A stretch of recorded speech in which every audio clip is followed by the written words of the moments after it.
Chicago, the heartland of America. Chicago is disappearing. No fire. No warning. Smoke from hundreds of miles away. Chicago's air became dangerous in just a few hours. The skyline disappeared, beaches shut down. People said their eyes burned and every breath felt heavy. But there was no wildfire anywhere near the city. The smoke had crossed hundreds of miles from Canada, and hidden inside it were microscopic particles small enough to travel deep into the lungs. So how could fires burning far to the north suddenly make Chicago's air dangerous to breathe? And why was the most threatening part of the smoke something many people could not even see?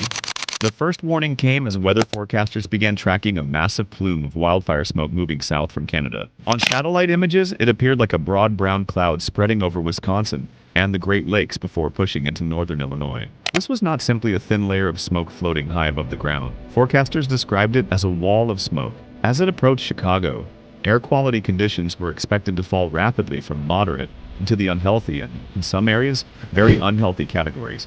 Visibility around the region began dropping, and locations north of the city reported that distant objects were becoming increasingly difficult to see.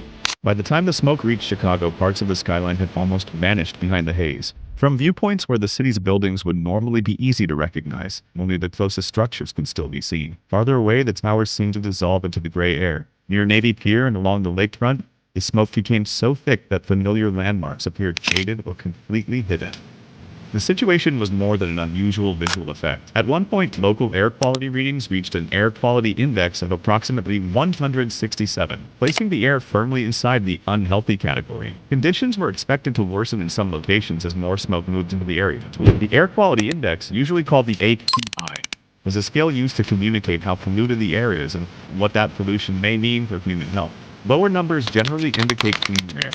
As the number rises, the risk increases. An AQI above 100 can begin affecting sensitive groups. Above 150, the air is considered unhealthy, meaning that even healthy people may begin experiencing effects after enough exposure. Values above 200 are considered very unhealthy, and readings above 300 are classified as hazardous. Chicago was no longer dealing with nothing more than an unpleasant smell or strange-looking sky. The city was breathing polluted air, but how could smoke travel such a long distance without simply disappearing? Wildfire smoke is made of gases, water vapor, and an enormous number of tiny particles created when trees, plants, soil, and other materials burn.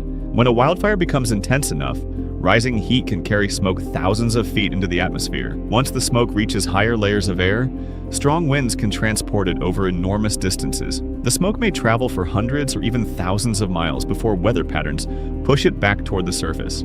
That is how a fire in another region, or even another country, can affect people who never see a single flame.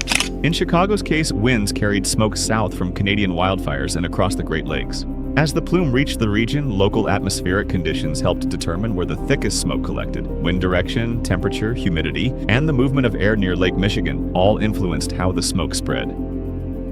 If you enjoy discovering the hidden reasons behind strange events happening around the world, subscribe to Panso Media.